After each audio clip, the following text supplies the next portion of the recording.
اس بات کو سمجھ لیجئے کہ سود حرام ہے، چاہے وہ بینک کے راستے سے ہو، چاہے وہ کسی ادارے کے راستے سے ہو، چاہے وہ کسی کمپنی کے راستے سے ہو، چاہے وہ ذاتی طور پر ہو، چاہے وہ پرسنلی ہو، ہر اعتبار سے سود حرام ہے۔ جو بھی اس میں ملوث ہوگا، اپنے آپ کو اس میں پھنسائے گا، اس گندگی میں جائے گا، اللہ کا اعلان جنگ ہے ایسے شخص سے۔ الحمدللہ رب العالمین والصلاة والسلام على سید الانبیاء والمرسلین وعلى آلہ وصحبہ اجمعین، اما بعد۔ اعوذ باللہ من الشیطان الرجیم، بسم اللہ الرحمن الرحیم، وأحل اللہ البیع وحرم الربا، صدق اللہ العظیم۔ السلام علیکم ورحمۃ اللہ وبرکاتہ۔ سامعین کرام، آج کی اس ویڈیو میں ایک بہت ہی سنجیدہ اور سینسیٹیو پوائنٹ اور مسئلہ آپ سے ڈسکس کرنے جا رہے ہیں۔ آپ اس کو ضرور سنیے تاکہ آپ کو بھی یہ بات سمجھ میں آئے، اور اگر آپ بھی اس غلط فہمی میں مبتلا ہیں تو آپ بھی اس سے نکل سکیں۔ مسئلہ ایک ایسے بڑے گناہ کے بارے میں ہے جس گناہ پر اللہ نے خود اعلان جنگ فرمایا۔ گناہ ہے سود اور انٹرسٹ کا کھانا اور اس کو لینا اور اس میں خود کو ملوث کرنا اور اس ناپاکی میں جانا۔ ہمارے کچھ لوگوں کو یہ غلط فہمی ہے، کس وجہ سے ہے یہ بات معلوم نہیں، ہم اپنی بات رکھنے کی کوشش کریں گے اور امید ہے کہ غلط فہمی یہ ختم ہو جائے گی، اور جس کو سمجھنا ہے واقعتاً وہ سمجھ بھی جائے گا کہ ان کا کہنا ہے کہ جو بینک سے سود ملتا ہے ہم اس کو لے سکتے ہیں، اس کو استعمال کر سکتے ہیں، اور جو ذاتی طور پر سود لیا جاتا ہے وہ نہیں لینا چاہیے، وہ حرام ہے اور اس سے بچنا ضروری ہے۔ تو آج ہم اسی بات کو قرآن، حدیث اور فقہ کی روشنی میں، بلکہ اور کہا جائے تو عقل کی روشنی میں، چاروں کی روشنی میں سمجھنے کی کوشش کریں گے کہ کیا بینک سے سود لینا حلال ہے اور ذاتی طور پر سود کا لینا حرام ہے، یا ہر طرح کا سود لینا، چاہے وہ بینک کا ہو، کسی ادارے کا ہو، کسی شخص سے لیا جائے، سب کے سب حرام۔ سب سے پہلے قرآن مجید کی آیت آپ کے سامنے ہے۔ اللہ رب العزت کا ارشاد ہے، سورہ بقرہ کی آیت ہے، وَأَحَلَّ اللَّهُ الْبَيْعَ وَحَرَّمَ الرِّبَا، کہ اور اللہ نے بیع کو، خرید و فروخت کو، بزنس کو، تجارت کو حلال قرار دیا۔ آپ اس سے کمائی کریے، اس سے پیسے اکٹھا کریے، اس سے دولت جمع کریے، سب کے سب حلال طریقے۔ وَحَرَّمَ الرِّبَا، اور سود کو حرام قرار دیا ہے۔ یہاں پر کوئی تخصیص اللہ نے نہیں فرمائی کہ سود اگر کسی بینک سے ہے، کسی ادارے سے ہے تو وہ حلال ہے، اور اگر کسی شخص سے ہے کہ ذاتی طور پر ہے، پرسنلی ہے تو وہ حرام ہے۔ نہیں، کوئی تفریق نہیں ہے، کوئی تخصیص نہیں ہے۔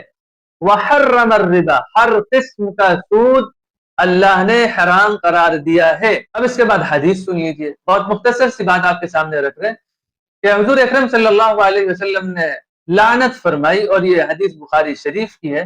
الفاظ ہیں وَلَعَنَ آكِلَ الرِّبَا وَمُوكِلَهُ، اور آپ نے لعنت فرمائی سود کھانے والے، سود لینے والے پر، اور سود کھلانے والے یعنی سود دینے والے پر۔ یہ بالکل صاف حدیث ہے کہ سود کا لینا اور سود کا دینا، سود کو کھانا، سود کو کھلانا سب حرام ہیں۔ اس میں تو ایک ذرا سا اشارہ بھی نہیں ملتا ہے کہ ہاں بینک کا سود لینا اور ادارے کا سود لینا وہ حرام ہے، اس پر لعنت نہیں ہے، اور جو شخص ذاتی طور پر لے تو اس پر لعنت کس کا، تو اشارہ تک بھی حدیث شریف میں نہیں ملتا ہے۔ تیسری دلیل فقہ اسلامی سے، ایسا اصول جس پر تمام فقہا متفق ہیں، اور ایک اجماعی اصول ہے کہ کل قرض جر نفعا فهو ربا، ہر وہ قرض جو نفع لے کر آئے، جس کے بدلے میں نفع ملے، وہ سود ہے، انٹرسٹ ہے۔ تو اس اصول کی روشنی میں آپ سمجھیے کہ ہم، اور اس اصول کی روشنی میں بھی آپ سمجھ سکتے ہیں کہ ہم جو بھی قرض اپنا بینک وغیرہ میں رکھتے ہیں وہ قرض کے طور پر ہوتا ہے۔ اب اس قرض پر جب ہمیں بینک کچھ نفع دیتا ہے، آپ نے 50,000 رکھے، کچھ دنوں کے بعد اس میں 500 روپے اضافی رقم آ گئی، یہ بڑھ گئے، تو یہ انٹرسٹ ہے۔ اسی کو تو ربا اور سود کہتے ہیں کہ آپ کے قرض کے بدلے میں یہ نفع مل رہا ہے، اور ظاہر ہے کہ سود ہی کو حرام کہا گیا، سود ہی سے بچنے کا حکم، انٹرسٹ ہی کو منع کیا گیا۔ عقل کی روشنی میں بھی آپ ایک سمپل اور سادہ سے مثال سے سمجھنے کی کوشش کیجئے کہ جو یہ کہتے ہیں نہیں بینک کا سود لے سکتے ہیں کیونکہ وہ بھی سود لیتا ہے، ارے بھائی عجیب و غریب بات ہے، یہ تو بیوقوفی والی بات ہو جاتی ہے۔